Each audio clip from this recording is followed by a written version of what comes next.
We'll begin with questions and start with Daniel Nora from Univision. Hola Cristian, gracias por tomarte el tiempo de estar acá. Te quería preguntar sobre el rol que tienen todos en el equipo. Recién Anthony decía que todos saben bien qué le aportan al equipo y qué tienen que hacer. Después del partido frente a Honduras, creo que tomó una importancia mayor la de los suplentes de este equipo. ¿Cómo es ese mensaje de Greg para mantenerlos a todos metidos y a todos sintiéndose importante de cara a los partidos que vienen? Porque a la larga todos quieren jugar y tener minutos. Sí, como dijiste, es bien importante para Greg enseñarle a todos los jugadores que tienen la capacidad de ser titulares en el equipo, pero solo puede poner 11. Y sabiendo que tenemos 5 cambios, tiene que dar la mensaje que todos pueden ayudar al equipo en un partido, y se vio eso contra Honduras. Los suplentes entraron con confianza, pero la verdad el técnico hace muy bien dando esa confianza a todos los jugadores. Next will be Brian Strauss from Sports Illustrated. Hey, thanks, Michael. Hey, Christian. You guys have a couple of players who are capable of balancing a defense on their own in Christian Pulisic and Gio Reyna, and neither of them are going to be with the team this time. And so you've played with them and played without them. So I'm just curious, how do tactics, how do responsibilities, how do maybe instincts you have on the field change when guys like that are missing, and maybe it has to become more of a collective effort than sort of hoping Christian can beat a couple guys? Yeah, we're losing talent for sure. Without Cristian and Gio, those guys play in the top teams in the world, and they're capable of unbalancing a team. We're losing a lot of quality guys that dribble and find that final pass. However, on the flip side, now we have more runners. We have guys that are playing off the ball. Less ball to feet, and now more into space. So we can really stretch guys in behind with the players that we have here. But look, it's next man up mentality. We know those guys are rooting for us really hard, and we have the guys that can get the job done here at camp. Next will be Ron Blum from the Associated Press. Hey, Christian. What is the challenge of this schedule of playing every third day with 2 days off versus the normal schedule for you? What do you have to do differently in recovery and preparation because of that?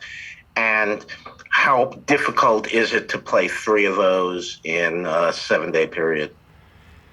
Yeah, certainly it is tough on the body. The amount of travel that we have to do is tough, but in the end, we're still at an advantage. We have a deep enough squad to rotate guys, to get guys on the field without a drop-off in quality. And, that's the most important thing for us. That's the attitude that we have. We got to embrace the challenge. We have to embrace the travel conditions, the short rest, and get on with it. The important thing for us is to get results. And if we embrace the tough environments and accept that it's going to be tough, we'll be all right, and we'll be just fine.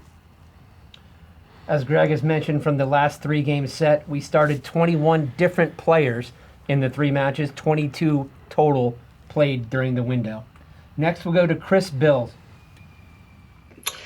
Thanks. Hi, Christian. Welcome to Austin. I know you were here the first time around. I was curious on your takeaways from the first match at Q2 and your own experience of what it feels like, how much different it is from the players' side. I think the fans are going to experience the difference between a Gold Cup match and a World Cup qualifier. But to you, what's been the difference there? And what do you expect to see on Thursday compared to your first experience here in Austin? Well, I think my first experience here in Austin was fantastic. It was great. It was a 1-0 win against Qatar.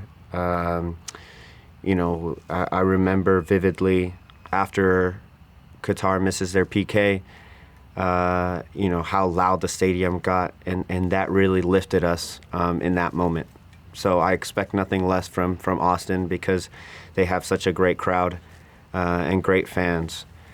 Secondly, the pressure in World Cup qualifying is what is going to change the intensity of the game, what's at stake. So we'll see two urgent sides in Jamaica and the U.S. that want to win, and I think that's going to be the main difference between the Gold Cup game and this game.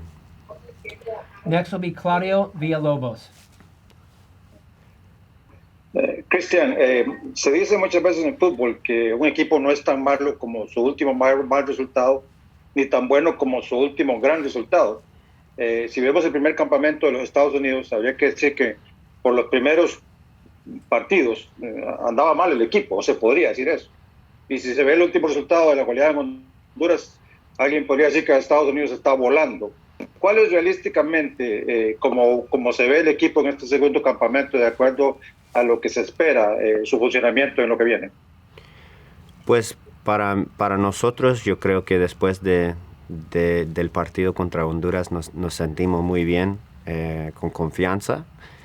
Como dijiste, no tenés que tener un gran cabeza cuando estás bien alto ni tan bajo. Pero la verdad, con los suplentes que entraron, sentimos que en el segundo tiempo hicimos muy bien en ese partido y tenemos que usar ese partido y todo lo bueno que hicimos para jugar muy bien contra Jamaica. Pero la verdad, metiendo 4 goles afuera de casa, después de perdiendo 1-0, tenemos mucha confianza para este partido. Next will be Charles Bone from MLSsoccer.com. Hey, Cristian, I'm not sure how much opposition prep you've done yet, but I'm curious what your outlook is on Jamaica, a team that, has a lot of quality in the pool, but, their strongest 11 wasn't actually their best performance in the last window. And I wonder what you think of kind of what you expect from them and the talent that they can put out in its first strength 11.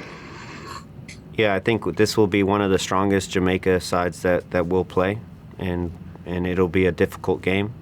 The amount of physicality, athleticism that they provide is something that we have to be aware of, both on the counter and also, taking advantage, because once they go forward in numbers, and they can leave themselves exposed in the back.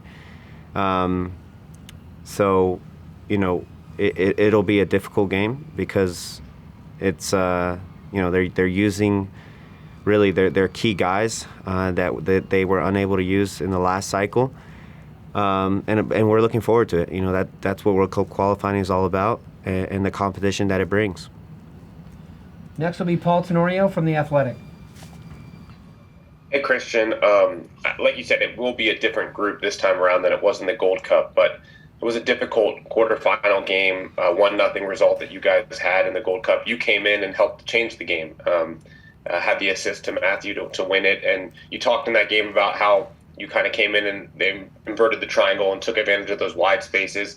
What can you take away from that quarterfinal win and from your performance, and maybe apply it to this game and this Jamaica team? Thank you. Yeah, I think Jamaica was really good in that game, and I felt like our players were up for it in that game. In particular, Callan Acosta, who set the tone.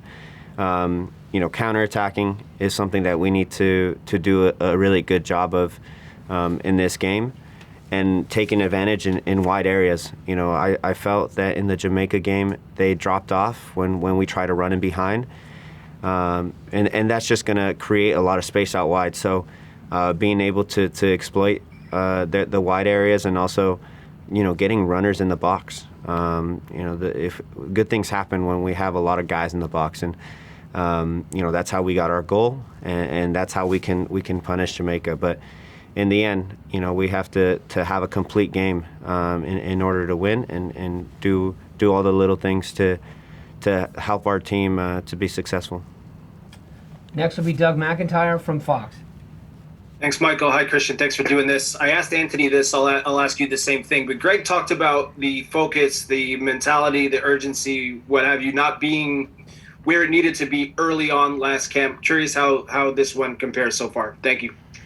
Yeah, it's been great. I think, with the short window, guys coming from all different places, your head can be a little bit elsewhere, just based on all the travel and the human nature aspect of it. With all COVID and all that stuff going on. But we set the tone early in camp as players. The message has been great from the coaching staff, and I think our guys are ready to compete against a strong side in Jamaica. But we're ready to rock. Our guys have prepared mentally and physically. Now we're gonna have our match day -1 tomorrow, and have a really good outing in front of a good crowd.